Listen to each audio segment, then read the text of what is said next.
Crescendo em Graça.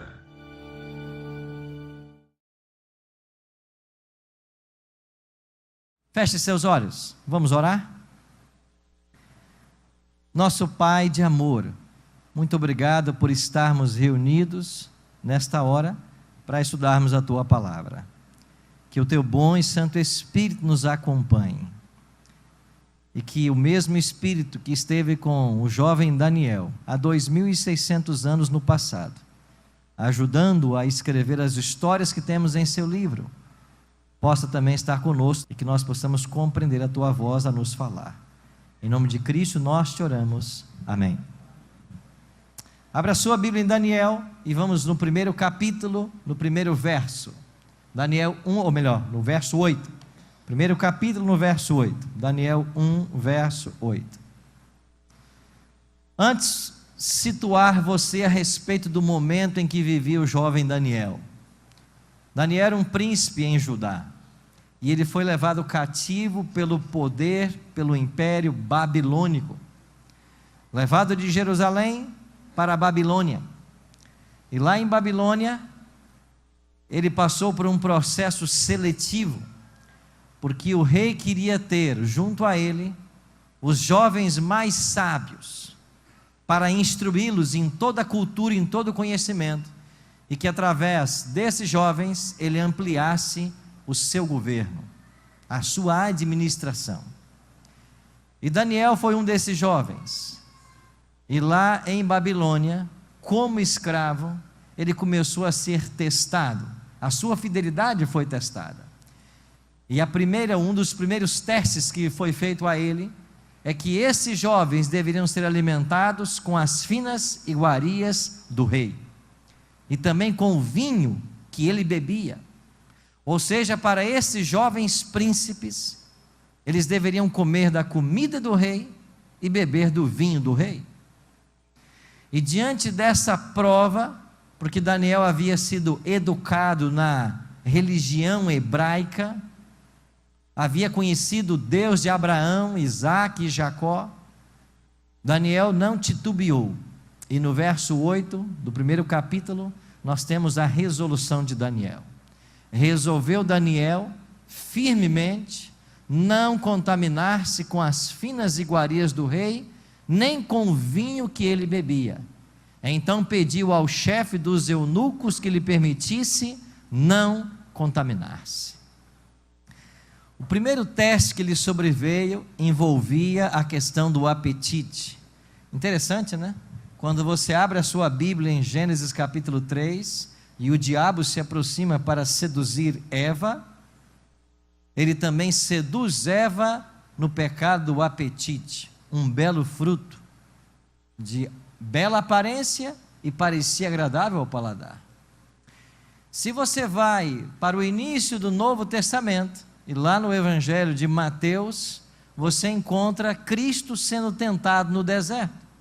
E qual é a primeira tentação que Cristo enfrenta? A tentação do apetite.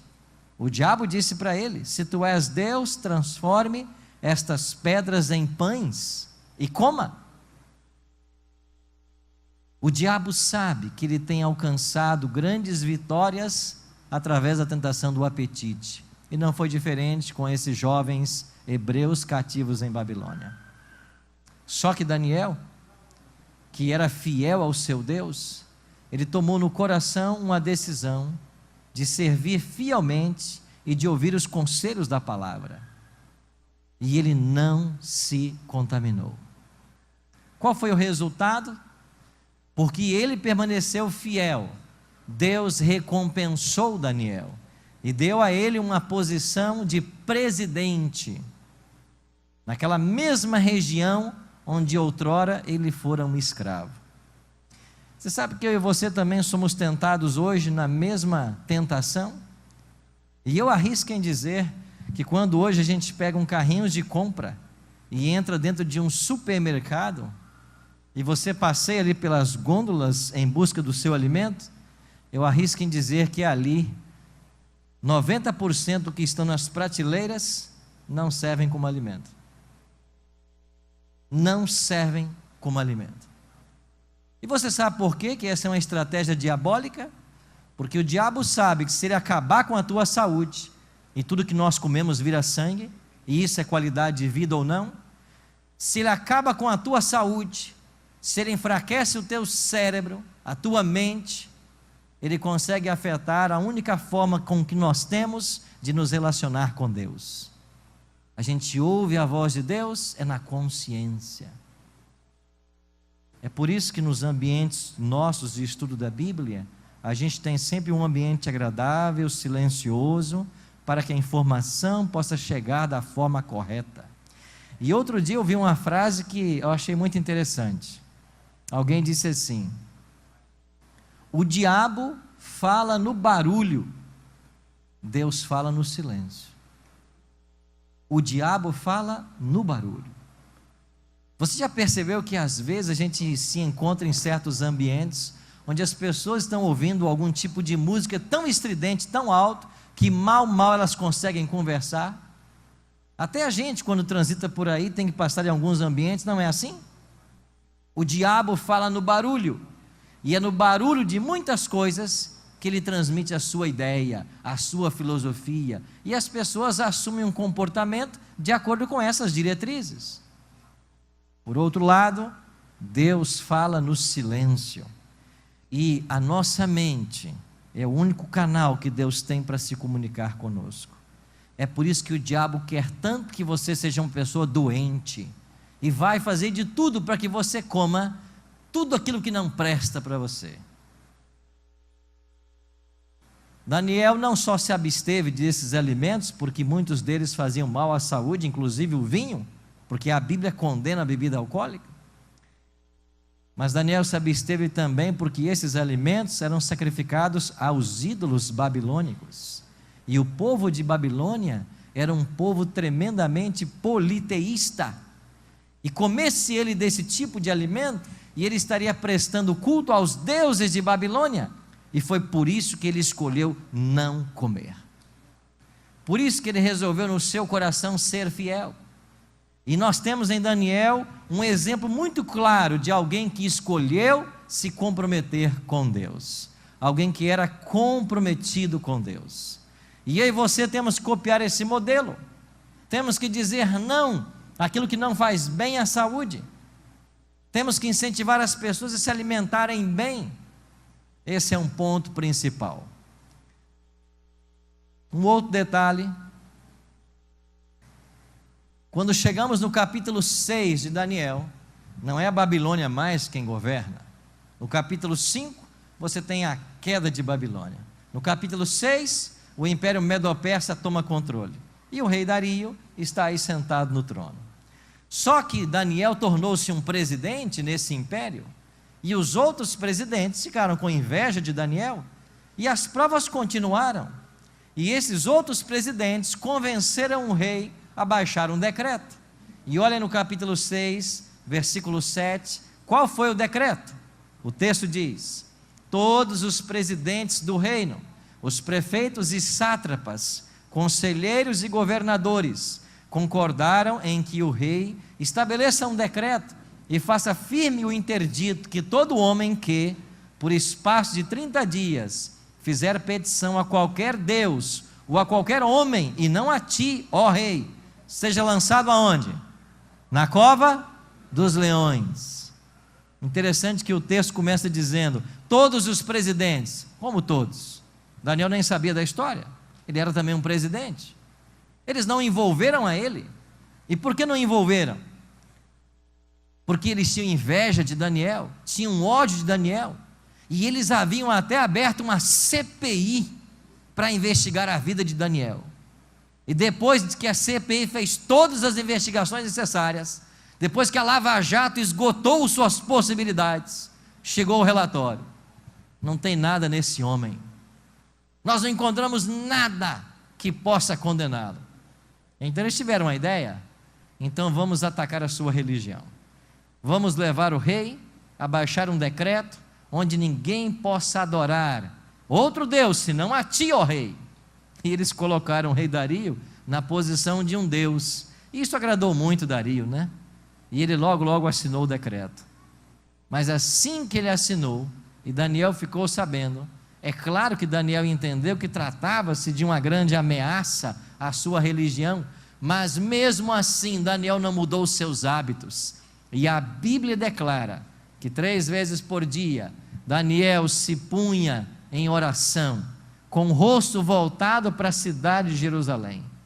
E então os presidentes testemunharam, porque ele não mudou o seu estilo de vida, ele não deixou de adorar a Deus por causa desse decreto, e eles correram para o rei Dario e disseram: olha, o presidente Daniel não faz caso do teu decreto, ele não está seguindo a tua orientação, e nós temos então que cumprir a lei dos medos e dos persas, que não muda. Ele tem que ser lançado na cova dos leões. Só que o rei Dario conhecia Daniel, ele havia se apegado a Daniel, e ele trabalhou aquele dia inteiro para tentar salvar Daniel, mas quando deu o final do dia, ele percebeu que nada ele podia fazer, e então ele fez cumprir seu decreto. E você desde pequenininho conhece a história. O que aconteceu? Daniel foi para onde? Na cova dos leões. E aí na cova dos leões aconteceu um milagre. Deus protegeu a vida do seu servo fiel. De madrugada ainda o rei Dario veio até a cova e fez uma pergunta. A gente consegue perceber o tom da voz de Dario na leitura do texto bíblico, quando Dario diz assim: Daniel, porventura o Deus a quem você serve teve misericórdia de você e poupou sua vida dos leões? Será que isso aconteceu? E lá de dentro da cova, Daniel diz assim: ó rei, vive para sempre. E quando o rei Dario ouviu a voz de Daniel, eu imagino que o seu coração tenha se alegrado sobremaneira. E aí então Daniel disse assim: olha rei, Deus poupou minha vida, Ele enviou um anjo, e o anjo tapou a boca dos leões. Sabe por quê? Porque eu não fiz nenhum mal contra o Senhor, e nem contra Ele. Eu não pequei contra o meu Deus, e também não pequei contra você. Eu não fiz nenhum mal contra você. E a história continua dizendo que o rei com alegria tirou Daniel de dentro da cova e trouxe aqueles idealizadores do decreto e os lançou na cova. E sabe o que diz a Escritura Sagrada aqui? Que eles não haviam chegado no fundo da cova e os leões já haviam alcançado a eles, e eles foram engolidos pelos leões. Sabe por quê? Porque esse é o resultado de se brincar com Deus verdadeiro. E Daniel foi mais uma vez governar com mais autoridade ainda, porque fora fiel ao seu Deus e não aceitou um decreto que pudesse separá-lo do Deus verdadeiro. Você conhece uma história de alguém mais comprometido na Bíblia? Alguém que tinha esse compromisso com Deus? E eu sou apaixonado pelo livro de Daniel, por todas as histórias que aí são contadas. E Ellen G. White, no livro Parábola de Jesus, na página 192, escreveu assim: somente pela fidelidade nas coisas pequenas é que a alma pode ser qualificada para agir com fidelidade sob responsabilidades maiores. Em meio de uma nação de idólatras, Daniel deveria representar o caráter de Deus. E como se tornou ele apto para uma posição de tanta confiança e honra? Foi a fidelidade nas minúcias que lhe deu integridade a vida toda. Honrava a Deus nos menores deveres e o Senhor com ele cooperava. Jesus não disse isso no Novo Testamento? Aquele que é fiel no pouco, também será fiel no muito. Essa é uma lógica dos céus. E se eu e você queremos ser pessoas comprometidas com Deus, isso começa nos mínimos deveres do dia a dia. Isso começa nas pequenas coisas. E nós temos que nos habituar a essa fidelidade, porque se nós aprendermos a ser fiéis, comprometidos nas mínimas coisas, nós seremos capacitados a ser nas grandes. E por que Daniel esteve disposto, mesmo arriscando a vida, a permanecer fiel ao seu Deus? Porque isso não foi decidido na hora que o decreto foi promulgado. Isso foi decidido muito antes, através de uma vida de dedicação ao Senhor. Eu e você temos esses desafios de buscarmos também ser fiéis ao Senhor, nas pequenas e nas grandes coisas. Nós vamos ser colocados sob circunstâncias onde a fé sempre é provada, e cada vez que você se mostra fiel nas pequenas coisas, Deus permite que outras maiores chegam. Para quê? Para nos fortalecer, para fortalecer a nossa fé e nos preparando a cada instante para a vida eterna.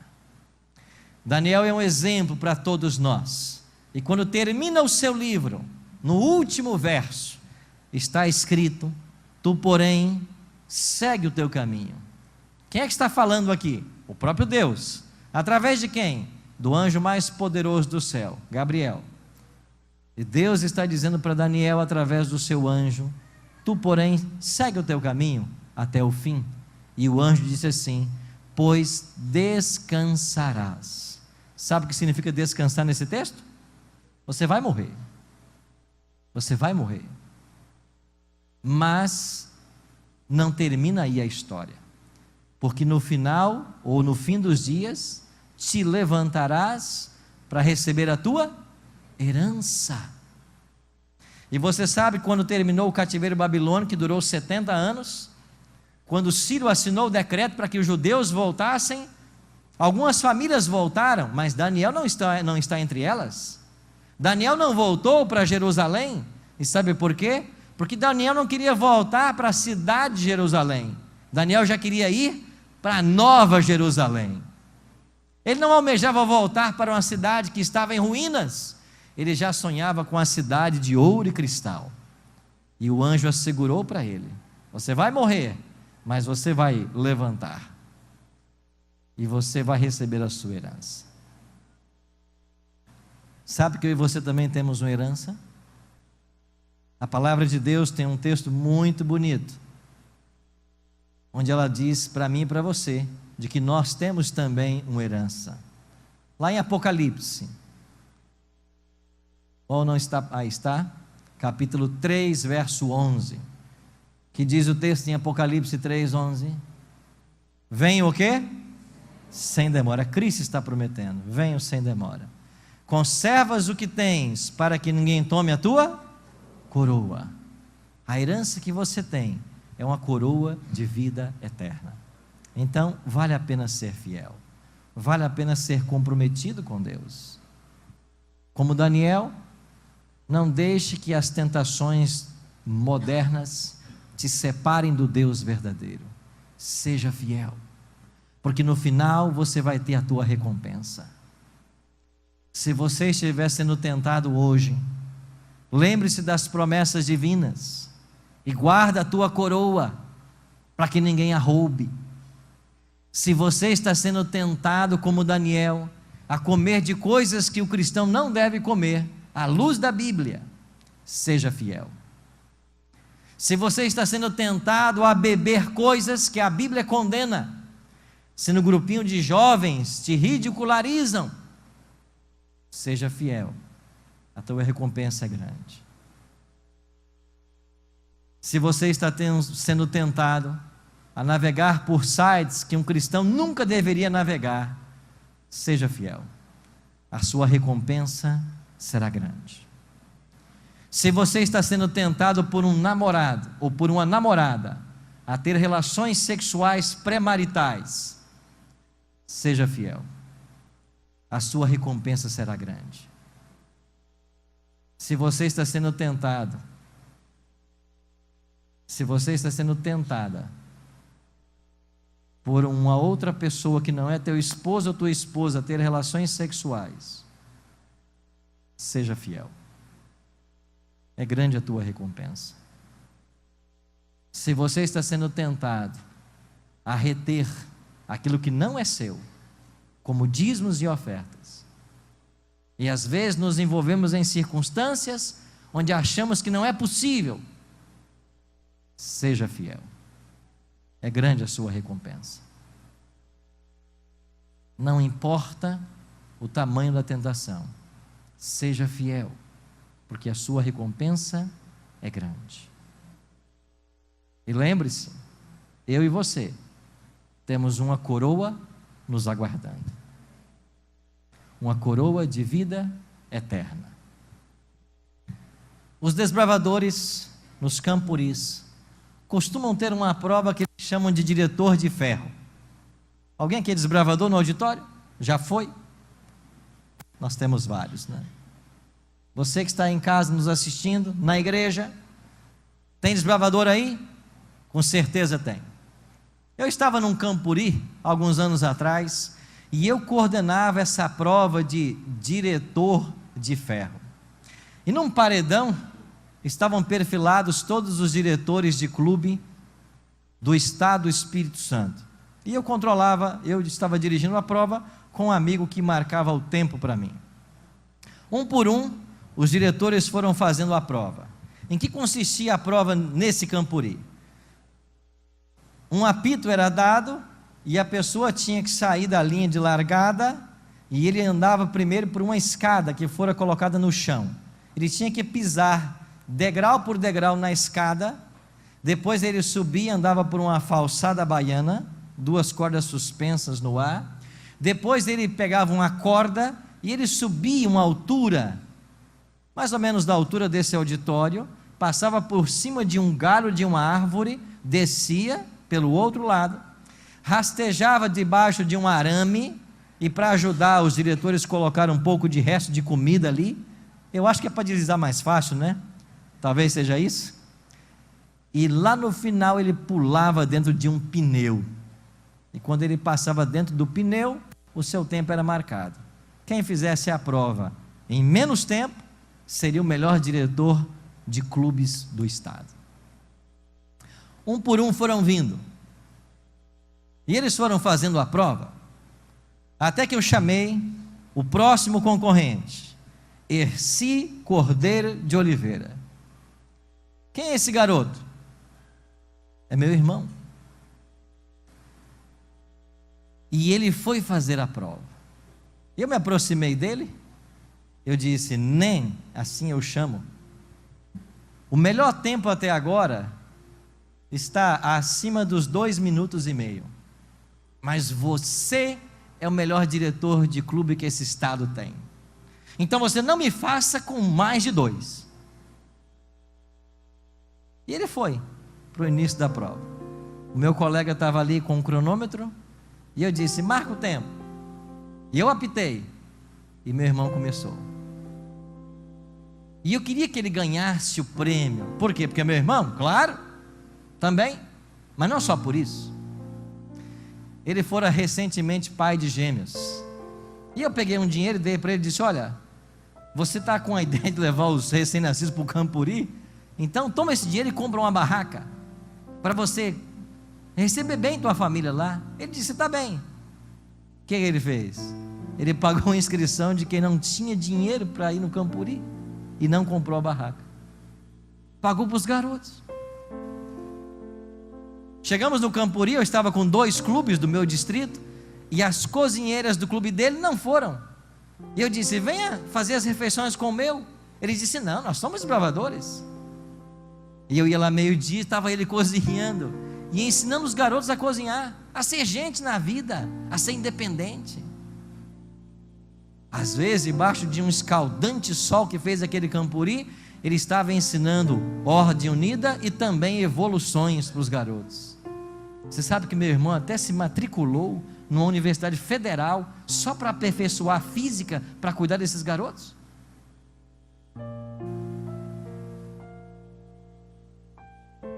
O meu irmão sabia fazer mais de 50 nós, e ninguém batia ele, porque nos concursos, quando a gente dizia o nome, ele já jogava o nó no chão pronto. E eu queria que ele ganhasse. E ele foi fazendo a prova. Quando ele subiu a corda e passou por cima do galho, ele não desceu, ele pulou lá de cima. Ele rastejou debaixo ali daquele arame farpado, se sujou de lama, comida, e quando ele pulou o último pneu, Eu perguntei para o meu amigo, qual foi o tempo dele? 1 minuto e 20 segundos. 1 minuto e 20. Isso é um recorde. E eu estava com o uniforme de gala, mas eu fui até ele, dei um abraço, me sujei todo de lama e de comida, e disse: parabéns, que você é o melhor diretor que esse estado tem. Agora vá tomar seu banho, vai. E ele foi.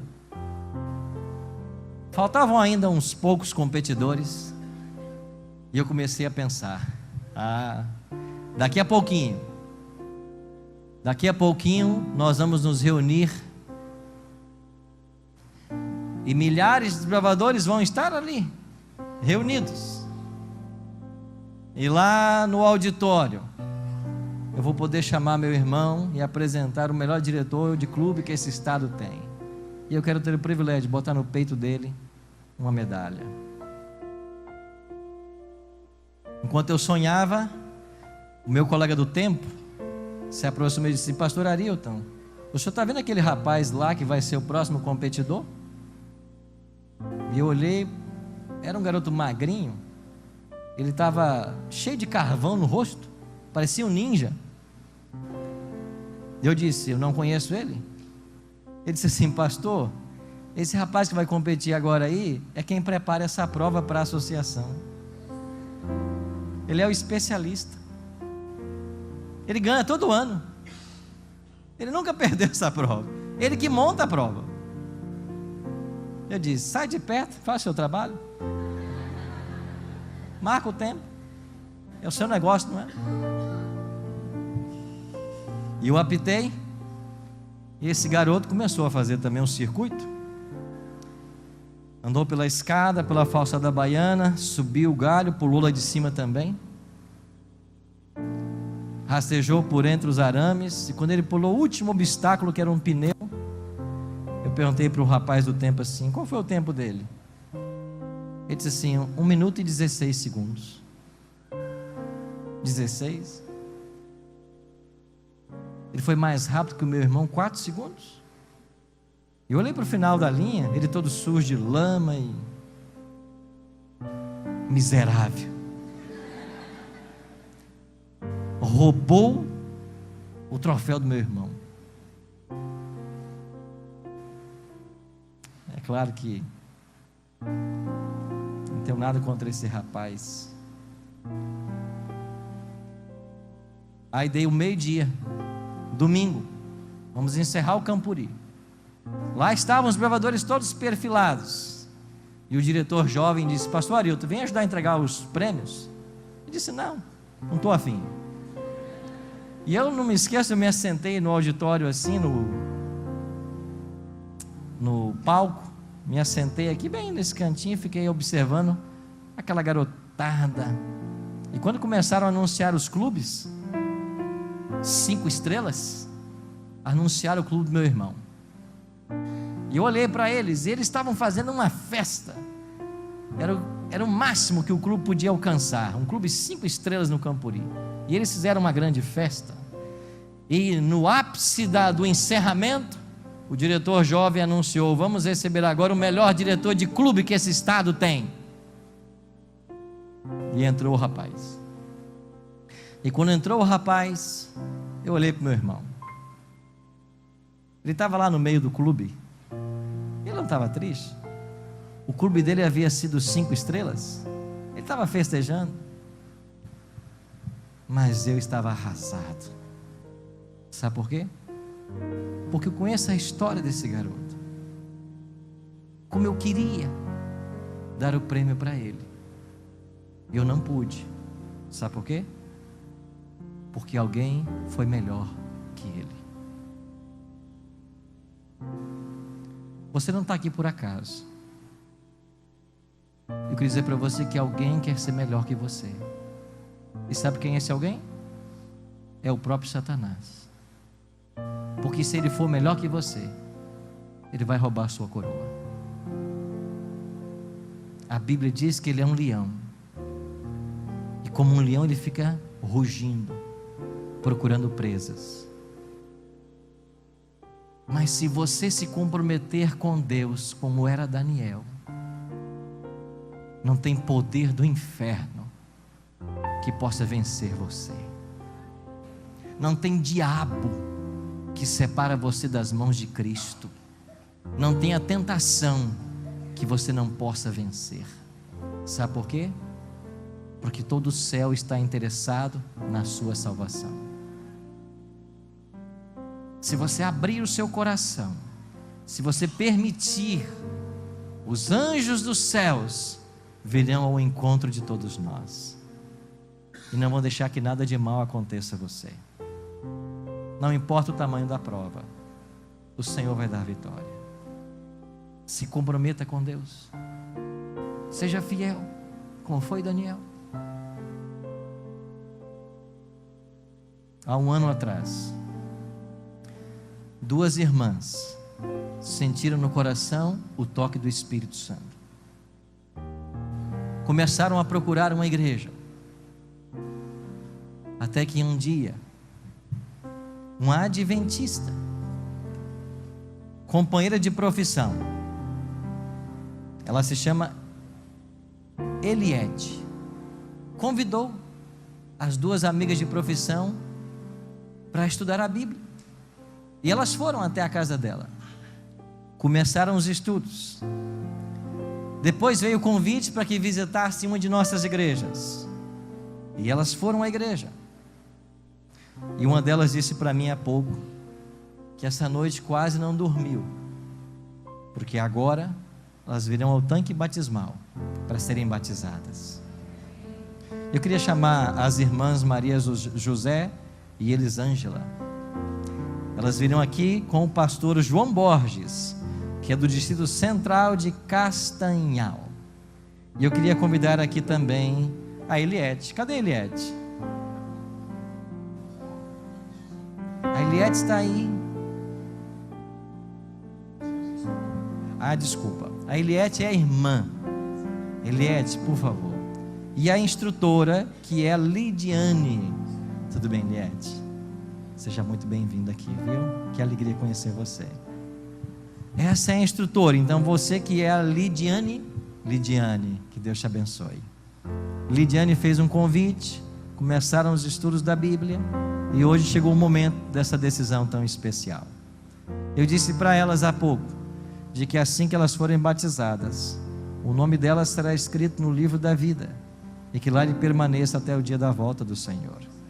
Elas estão se comprometendo com Deus hoje. Elas estão escolhendo ser fiéis a tudo aquilo que a palavra ensina. E elas disseram que quando começaram a estudar a palavra, elas descobriram paz. Paz. Maria José, querida irmã Maria José, aceitastes a Cristo como teu Salvador pessoal e viestes aqui hoje dar o seu testemunho público. Eu sei que essa noite você quase não dormiu, a ansiedade desse momento, mas Deus permitiu que isso chegasse. E para perdão dos teus pecados, para que teu nome seja escrito no livro da vida, o pastor João Borges te batiza. Em nome do Pai, do Filho e do Espírito Santo. Amém. Uma salva de palmas.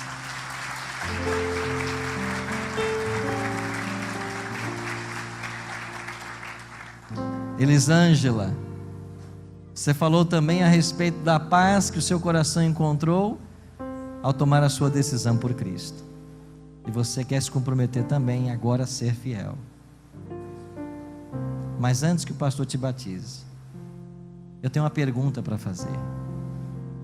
Há alguém aqui nesse auditório que também tem no seu coração o desejo de se comprometer com Deus e que está planejando também em breve tomar a sua decisão, ou melhor, o seu batismo, e quer agora tomar a sua decisão por Cristo e dizer: pastor, eu também quero, eu quero me preparar para daqui a pouco tomar a minha decisão. Eu tenho alguém aqui no auditório? Você pode vir aqui à frente, por favor, vem aqui. Eu quero fazer uma oração por você. Eu tenho outras pessoas no auditório. Se você quiser, aqui está, meu querido. Que Deus abençoe a sua decisão também. Está vindo ali. Mais alguém quer vir e quer tomar agora a sua decisão pelo batismo, de se comprometer com Cristo, de ser fiel e de se preparar para a vida eterna? Quero convidar você a vir aqui à frente. Raire vai louvar a Deus agora. Pode vir aqui. Deus seja louvado por você ter vindo. Raire vai louvar a Deus, e enquanto ela estiver louvando a Deus, você aqui pode estar no auditório, se levantar e vir aqui à frente. Eu quero orar por você.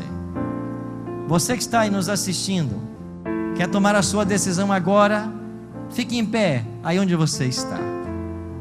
Fique em pé como um sinal da sua entrega a Cristo. Eu quero orar também por você. Você não está numa igreja, está sozinho em casa, nas redes sociais, assistindo, mas quer tomar a sua decisão. Eu quero que você, aí, aonde você está na sua casa, você mande uma mensagem para nós dizendo: pastor, eu também quero. Dê-nos o seu nome. Nós vamos também orar por você. Enquanto o Raire canta, é o tempo que você tem de tomar uma decisão ao lado de Cristo.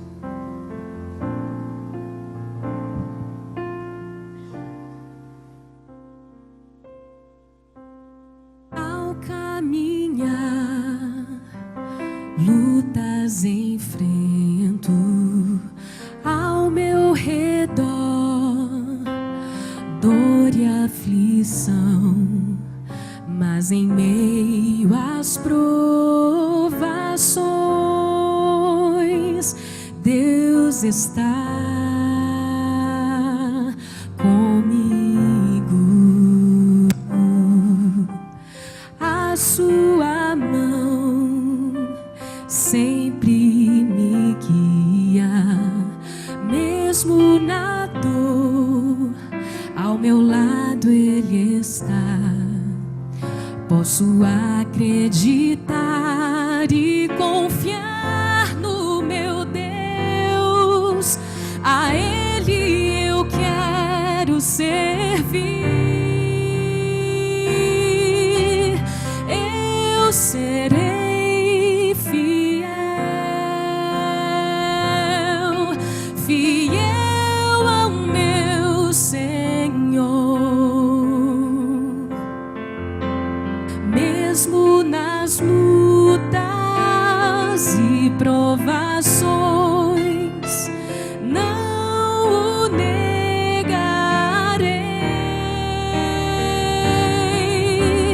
Eu serei fiel, fiel ao meu Senhor. Quero ser uma luz neste mundo. Eu serei fiel ao meu Senhor.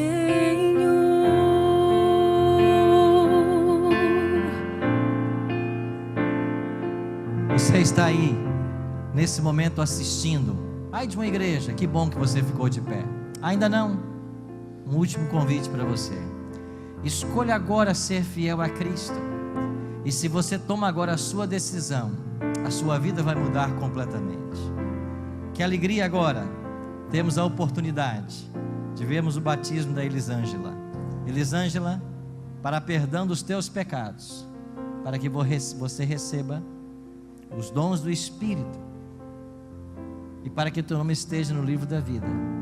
O pastor João te batiza em nome do Pai, do Filho e do Espírito Santo. Amém.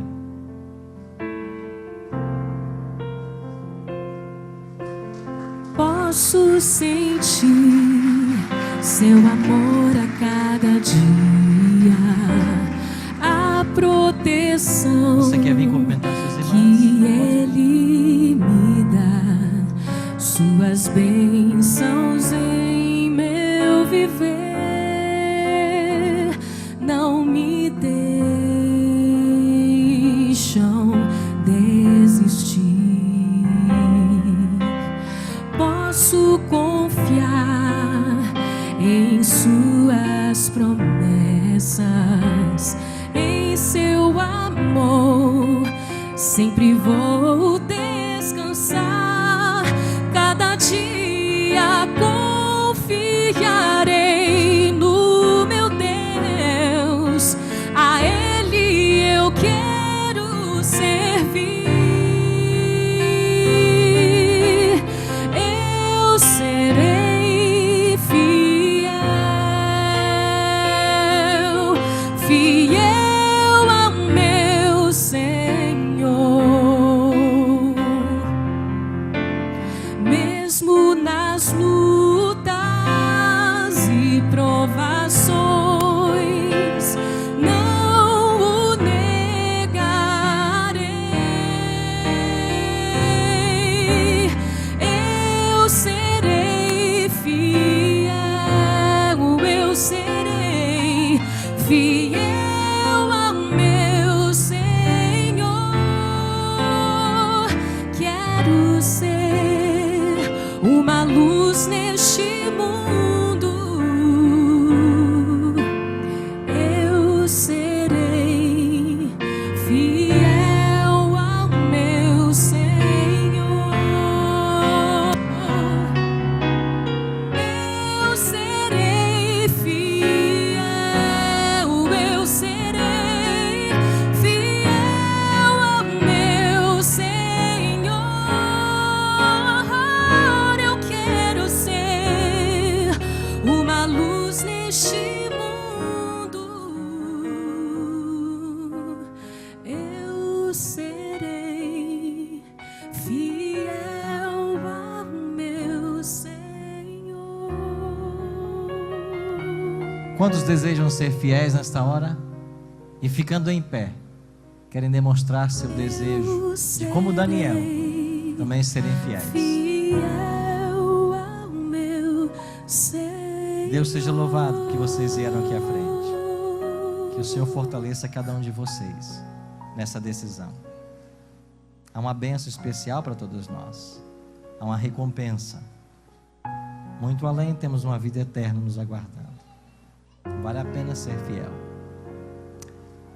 Você que está em casa nos assistindo, dentro de uma de nossas igrejas, parabéns por sua decisão, por se comprometer com Deus e ser fiel.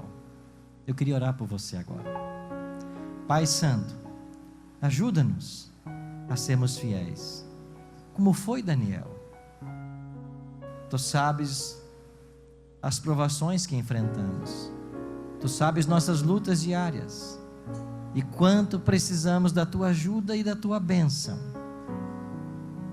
Por isso que Teu Espírito Santo seja derramado sobre todos nós, e que a vitória nos seja assegurada, em nome de Cristo. É em nome dele que nós oramos, hoje e sempre. Amém.